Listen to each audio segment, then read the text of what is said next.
Hello friends, welcome to बेली classes. आज दोस्तों 28 दिसंबर 2021 का पेपर फर्स्ट प्राइमरी सीटेट का पेपर सॉल्व करते हैं, एनवायरनमेंट स्टडी। तो दोस्तों पहला क्वेश्चन दिया है, हमने लिया है, थोड़ा जूम कर देते हैं।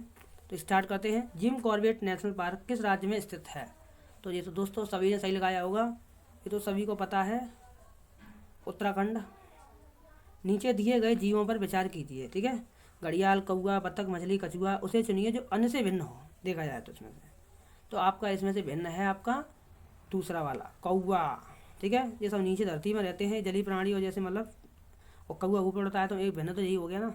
अगला, तमिलनाडु के निकटवर्ती राज्य है। ये तो क्वेश्चन कई बार सीटेट में आया हुआ है, ठीक है। थर्ड वाला, ये सिंपल पेपर है, 28 तारीख का सिंपल पेपर आया हुआ है, मैंने देखा है। तमिलनाडु के निकटवर्ती राज्य कौन से हैं? तो आपने लगाया होगा दूसरा वाला, आंध्र प्रदेश, केरला, कर्नाटका, ठीक है। कथन पर्यावरण अध्ययन एक खाली गए विषय है के लिए उपयुक्त विकल्प का चयन कीजिए। कौन सा आंसर होगा चौथे वाले में? तो आपने लगाया होगा तीसरा वाला, एकीकृत, ठीक है। कथन पर्यावरण कथन अध्ययन एक एकीकृत विषय के लिए उपयुक्त विकल्प का चयन कीजिए, मतलब हमने चयन कर लिया, बढ़िया सा। थोड़ा छोटा करते हैं, छोटा। अगला, निम्नलिखित में से कौन सा कथन प्राथमिक स्तर पर पर्यावरण अध्ययन की सर्वोत्तम व्याख्या करते हैं? इसमें से देखा जाए तो इसका राइट आंसर फ्रेंड्स आपका चौथा वाला, बालक के परिवेश से संबंधित एक विषय है, ठीक है। अगला,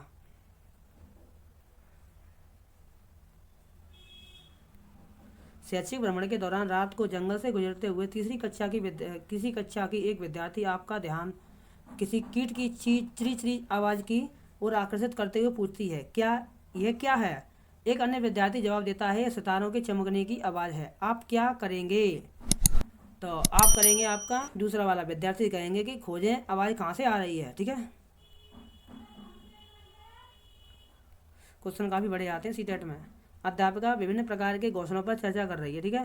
वह विद्यार्थियों से उनके द्वारा देखे गए घोंसलों के प्रकारों के बारे में पूछती है। एक विद्यार्थी कहता है कि कुछ दिन पहले एक चिड़िया ने उसके घर की बालकनी पर घोंसला बनाया था, लेकिन उसकी मम्मी ने यह कहकर उसे हटा दिया कि बालकनी टहनियों और चिड़ियों की बीट से गंदी हो रही है। अध्यापिका को क्या करना चाहिए? तो फ्रेंड्स इसका राइट आंसर आपका तीसरा वाला, विद्यार्थियों और उनके अभिभावकों के लिए कार्यशाला का आयोजन करके उन्हें समझाना चाहिए कि चिड़िया के घोंसले नष्ट क्यों नहीं किए जाने चाहिए, ठीक है।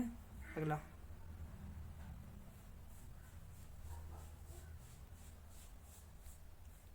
निम्नलिखित में से कौन सा कोऑपरेटिव लर्निंग सहयोगात्मक अधिगम के लिए आवश्यक तत्व है? ऑप्शन दिए हैं, इनमें से कौन कौन से आपके सही हैं? तो फ्रेंड्स इसका राइट आंसर आपका तीसरा वाला, ए, सी और डी, ठीक है, ये और ये। विद्यार्थियों को प्राकृतिक संसाधनों का संरक्षण के बारे में पढ़ाते हुए आपने कहा कि हम चौराहे पर लाल बत्ती होने पर गाड़ी बंद कर देनी चाहिए। अगले दिन आपका एक विद्यार्थी कहता है कि उसके पापा ने उसका पालन नहीं किया। इस विद्यार्थी के पापा द्वारा किसकी उपेक्षा की जा रही है? तो फ्रेंड्स इसका राइट आंसर आपका तीसरा वाला, सी और डी, जे और ये। अपनी गर्दन को पीछे तो घुमा सकने वाला पक्षी कौन सा है? तो सभी ने सही लगाया होगा मेरे ख्याल से, उल्लू ही तो है। अपनी गर्दन को झटके से पीछे कर सकने वाला पक्षी कौन सा है? बहुत ही सिंपल पेपर आया था ये वाला, ईवीएस का, मतलब सीटेट 28 दिसंबर का, बहुत ही सिंपल आया था। सब बच्चे कह रहे थे पेपर अच्छा आया है। तो इसका राइट आंसर आपका मैना, झटके से पीछे करने सकने वाली पक्षी यही है, ठीक है। देखो ये भी क्वेश्चन कितना अच्छा है। कौन सा विशेष अभिलक्षण रेगिस्तानी ओक सेल शाहबलूत वृक्ष में नहीं पाया जाता है? तो फ्रेंड्स इसका राइट आंसर आपका चौथा वाला, बड़ी और बहुत सारी पंक्तियां होना। कक्षा में अध्यापिका सभी विद्यार्थियों से पूछती है कि कपड़े कैसे धोए जाते हैं। विद्यार्थी जवाब देते हैं कि वे अपने माताओं को विभिन्न तरीकों जैसे साबुन लगाकर, पत्थर पर कपड़े रगड़कर, दोबड़े कपड़े धोने का लकड़ी का बेट से धोकर, ब्रश लगाकर और वॉशिंग मशीन से कपड़े धोते हुए देखते हैं। निम्नलिखित में से कौन से कथन अध्यापिका द्वारा चर्चा करवाए जाने की सर्वोत्तम व्याख्या है? इन चारों में से कौन से आपके सही हैं देखे जाएँ तो फ्रेंड्स इसका राइट आंसर आपका पहला वाला, बी, सी और डी, ठीक है। ए को छोड़कर, ये गलत है, ये, ठीक है। अगला, निम्नलिखित प्याज की खेती के विभिन्न चरणों का सही क्रम चुनिए। तो सही क्रम चुनना है हमें, ठीक है। तो इसका राइट आंसर फ्रेंड्स आपका पहला वाला। सबसे पहले क्या करोगे आप? सबसे पहले आप करोगे गुड़ाई करोगे, ठीक है, गुड़ाई करोगे, फिर उसके बाद क्या करोगे, बीज बोओगे, ठीक है। उसके बाद क्या करना है आपको, खरपतवार निकालना है, ठीक है।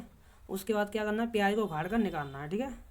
और प्याज के ऊपर की सूखी पत्तियों काट कर अलग करना है, ठीक है। होगी सही क्रम यही है, ठीक है। अगला, बिहार के लोगों के लिए मधुमक्खी पालन आरंभ करने की सर्वश्रेष्ठ अवधि कौन सी है? तो सभी ने सही लगाया होगा, अक्टूबर से दिसंबर, ठीक है। अगला,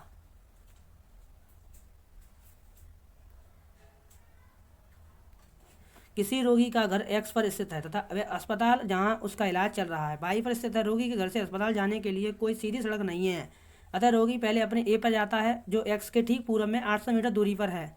फिर वह बी पर जाता है जो ए के ठीक दक्षिण में 600 मीटर दूरी पर है। फिर वह सी पर जाता है जो बी के ठीक पश्चिम में 150 मीटर दूरी पर है। और अंत में वह वाई पर अस्पताल पहुंचता है जो सी के ठीक उत्तर में 100 मीटर दूरी पर है। अस्पताल के सापेक्ष रोगी के घर की सही दिशा क्या है? तो फ्रेंड्स आपने लगाया होगा दूसरा वाला, उत्तर पश्चिम, इसका राइट आंसर, ठीक है। अगला, निम्नलिखित में से कौन से कथन रचनावादी कक्षा कक्ष में अध्यापक की भूमिका का वर्णन करते हैं? ऑप्शन दिए हैं ABCD में से कौन कौन से आपके ऑप्शन सही हैं? तो फ्रेंड्स आपने लगाया होगा दूसरा वाला, B और D सही है, ठीक है, B और D, ठीक है। अगला, मोहन ने कक्षा में बताया कि उसके पिताजी कुल्हड़ बनाते हैं। चीज़ें हमें जो बनाते हैं और करते हैं थीम के अंतर्गत आप विद्यार्थियों को चाय बनाने के कुल्हड़ बनाना सिखाना चाहते हैं। आप निम्नलिखित में से कौन से संसाधन का उपयोग करेंगे देखे जाए तो फ्रेंड्स इसका राइट आंसर आपका ये वाला तीसरा वाला, ठीक है, प्राकृतिक संसाधन, ठीक है। अगला, कथनी के बारे में नीचे दिए कथनों पर विचार करना है, ठीक है। तो ऑप्शन दिए हैं, तो एक झुंड में 20-25 हथनियाँ और बच्चे होते हैं, ये तो गलत कथन है, ठीक है। हाथी 4-5 वर्ष की आयु तक ही झुंड में रहते हैं, ये बिल्कुल सही कह रहा है। अगला, ये 4-5 वर्षों का कहाँ रहते हैं, 2 से 3 वर्ष रहते हैं ना, ये गलत है। ये भी, एक बड़ा हाथी एक दिन में 100 ग्राम अधिक पत्ती झाड़ी खा लेता है, ये सही कह रहा है। किसी हथनियों के झुंड में सबसे बड़ी हथनी सभी फैसले लेती है, बिल्कुल सही कह रहा है। तो C और D इसका राइट आंसर हो जाएगा, ठीक है, 19 का फर्स्ट, ठीक है। अगला, जल संरक्षण बढ़ाने का सबसे उचित तरीका यह होगा कि विद्यार्थी से कहा जाए। तो फ्रेंड्स इसके ऑप्शन दिए हैं, तो फ्रेंड्स इसका राइट आंसर होगा आपका पहला वाला, वे और उनके परिवार के सदस्य जल का उपयोग कैसे करते हैं उसका जल बजट बनाएं, ठीक है, ऑप्शन फर्स्ट। अगला, 21, आपके विद्यालय का बागवान विद्यालय के बगीचे से सूखी पट्टियाँ इकट्ठी करता है, ठीक है, और जलाता है। आपका एक विद्यार्थी इसकी शिकायत आपसे करता है, तो आप क्या करोगे? तो फ्रेंड इसका राइट आंसर आपका ऑप्शन 1, विद्यार्थी को समझाएं कि बागवान बगीचे के कचरे को कम कर रहा है, ठीक है। अगला, निम्नलिखित में से कौन सा कथन विज्ञान का सर्वोत्तम वर्णन करता है? तो फ्रेंड्स इसका राइट आंसर आपका फर्स्ट, विज्ञान ज्ञान की इकाई एवं ज्ञान निर्माण की प्रक्रिया है, ऑप्शन फर्स्ट। राष्ट्रीय पाठ्यक्रम रूपरेखा NCF 2005 के अनुसार निम्नलिखित में से कौन से कथन EVS सीखने का वर्णन करते हैं? पर्यावरण से ज्ञान और कौशल की प्राप्ति, अधिगम करते बीच विचार और कौशलों को साझा करना, प्रेषित की जा रही जानकारी प्राप्त करना, अधिगमकर्ता द्वारा ज्ञान का सक्रिय निर्माण। इसमें से आपके कौन कौन से ऑप्शन सही हैं? तो आपने लगाया होगा दूसरा वाला D और A और B, ये वाला, ठीक है। अगला, क्वेश्चन नंबर 24, पर्यावरण अध्ययन की पुस्तक में दिए गए प्रयोगों के परिणाम हैं। तो फ्रेंड्स आपने लगाया होगा इसका राइट आंसर चौथा वाला, नहीं दिए जाने चाहिए क्योंकि विद्यार्थी को स्वयं अवलोकन करके निष्कर्ष तक पहुंचना चाहिए। अगला, 3 विभिन्न स्थानों जहाँ की जलवायु एक दूसरे से अत्यधिक भिन्न है के मकानों के विवरणों पर विचार कीजिए। तो विचार करते हैं। पहला है आपका लेह लद्दाख में मकान पत्थर के 2 मंजिले के बनाए जाते हैं। नीचे की मंजिल पर आवश्यकता सामान और जानवरों को रखा जाता है। फर्श की लकड़ी के छत और सपाट होती है। अगला, ये तो सही कह रहा है ना, इसका राइट आंसर ये हो जाएगा पहला वाला, मतलब सही कह रहा है। अगला पढ़ते हैं, मनाली हिमाचल प्रदेश में मकान बसों के खम्भों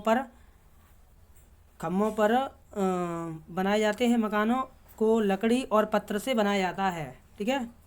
ये गलत कह रहा है। अगला कह रहा है राजस्थान में गांव के लोग मिट्टी के बने मकानों जिनकी छतें कटीली झाड़ियों से बनी होती हैं, बिल्कुल सही कह रहा है। तो ए और सी किस में सही है आपका? ऑप्शन दूसरे में, तो यही आंसर हो जाएगा आपका ऑप्शन सेकंड। अगला, किसी पर्यटक ने उडुपी से सूरत जाने के लिए 16/10/2021 को ट्रेन के डिब्बे में प्रवेश किया। यह ट्रेन उडुपी से 20:20 पर बजे चली और अगले दिन अर्थात 17/10/2021 को 16:20 बजे सूरत पहुंच गई। यदि इन शहरों के रेलवे स्टेशन के बीच दूरी 1440 किलोमीटर है तो उस पर्यटक की यात्रा के बीच ट्रेन की औसत चाल थी। तो आपने लगाया होगा इसका राइट आंसर चौथा वाला, 36 किलोमीटर प्रति घंटा। ठीक है। अगला, यदि आप भारत के मानचित्र पर कोलकाता पश्चिम बंगाल की राजधानी से चंडीगढ़ तक कोई सरल रेखा खींचें तो कोलकाता के सापेक्ष चंडीगढ़ की दिशा क्या होगी? तो इसका राइट आंसर फ्रेंड्स आपका चौथा वाला, उत्तर पश्चिम में। ठीक है। अगला, हमारे देश में ऐसा राज्य है जहां ग्रामीण क्षेत्रों गांव में भारी वर्षा होने के कारण घर धरती से लगभग 3 से 3.5 बार 10 से 12 फुट लगभग ऊंचाई पर बने होते हैं। इन घरों को बांस के खम्भों का उपयोग करके बनाया जाता है। यह घर भीतर से भी लकड़ी के बने होते हैं। यह राज्य कौन सा है? तो सभी ने इसका आंसर लगाया होगा आसाम। ठीक है, असम। अगला, पर्यावरण अध्ययन की कक्षा में रीता अपनी शिक्षिका से पूछती है कि उससे मेहमान के लिए चाय बनाने की अपेक्षा क्यों की जाती है जबकि उसके भाई से ऐसा करने की अपेक्षा नहीं की जाती है। यह क्या यह पर्यावरण अध्ययन से संबंधित मुद्दा है देखा जाए तो आपने लगाया होगा दूसरा वाला। हाँ, क्योंकि यह समानता और गैर भेदभाव से संबंधित है। ठीक है, option second. Last question EVS का, ब्रेल लिपि का उपयोग दृष्टिहीन व्यक्तियों द्वारा किया जाता है। इस प्रकार की लिपि में मोटे कागज पर उभरे हुए बिंदु बने होते हैं। उभरे हुए होने के कारण दृष्टिहीन व्यक्ति इन्हें छूकर पढ़ सकते हैं। यह लिपि आधारित है कितने बिंदुओं पर आधारित है? जैसे राइट आंसर सभी लगाया होगा 6 बिंदुओं पर आधारित है। ठीक है दोस्तों हमारी वीडियो आपकी अच्छी लगे तो चैनल को लाइक शेयर सब्सक्राइब जरूर करें विद कमेंट। ठीक है दोस्तों, बहुत बहुत धन्यवाद सभी का।